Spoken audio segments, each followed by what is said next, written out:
Hi everyone, I'm Laura and I'm the Learning Support Subject Leader at Barton Peveril College, and this video is the first in a series of chats that I'm going to have with students at Barton about their use of assistive technology. So today I've got Lucy Huns with me, and she's a second year student at Barton. She's currently studying biology, economics and geography, and will be going on to university to study nursing with a focus on children's nursing. Lucy's been using Texthelp's Read and Write throughout her time at college so far, and she's one of the Learning Support Department's technology advocates. She's created videos for students to show them how to use Read and Write, and also advised staff on how to use the technology as well. So thank you for joining me, Lucy, and giving up your time today. So what we're going to do is I'm just going to ask Lucy a few questions, and she's going to tell you about her use of Read and Write, and you'll get an idea from the expert herself. So first question for you, Lucy. How would you describe Texthelp's Read and Write to somebody who hasn't used it before? So it's really easy to access. It's on everybody's Barton icons at the top. It's next to Google Classroom, so it's really, really easy to access. It's sort of like, it's really simple to use, and it's really simple things on it that is really useful things. It's really good for reading articles and just sort of, especially when it's online, just reading and sort of like reading things out to you. So everything takes less time.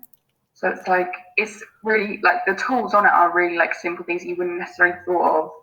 But it's like, and it's so easy to go onto it. It's no like complex, weird thing. That's brilliant. And I think you mentioned there about time saving, which is obviously one of the key factors that is helpful for when you've got so much work to do with your studies as well.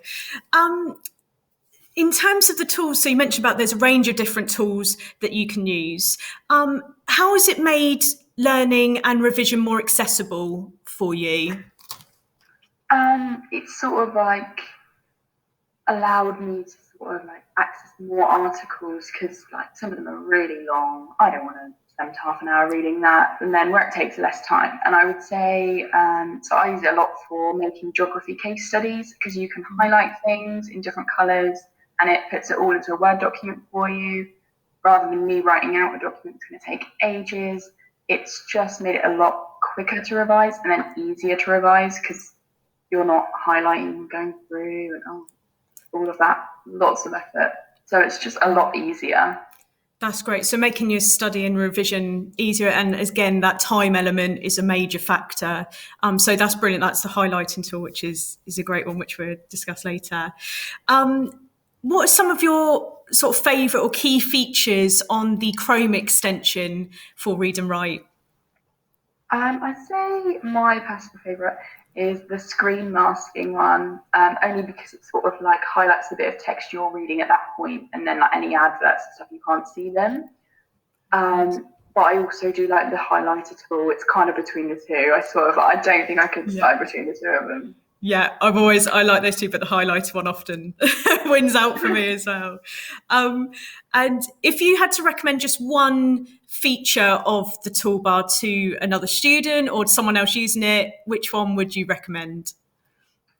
Probably the highlighter tool. I just love that tool. Yeah. But also I would say it's like a little pause and play button, and if you highlight a bit of text and press play, it reads it out to you, and that's quite useful if you're sort of like trying to listen to like a million things at once. So, and that just sort of makes it a bit easier, and then you don't have to read it all, but kind of between them two.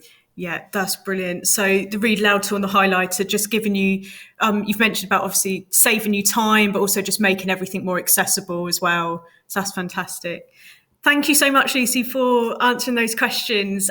If you want any more advice from Texthelp, you can go on Twitter at Texthelp. You can go onto their YouTube channel as well. Or if you are studying at Barton, you can go onto the Learning Support Google Classrooms, and under the Classwork tab, you'll find more advice about using Read and Write. Thank you very much.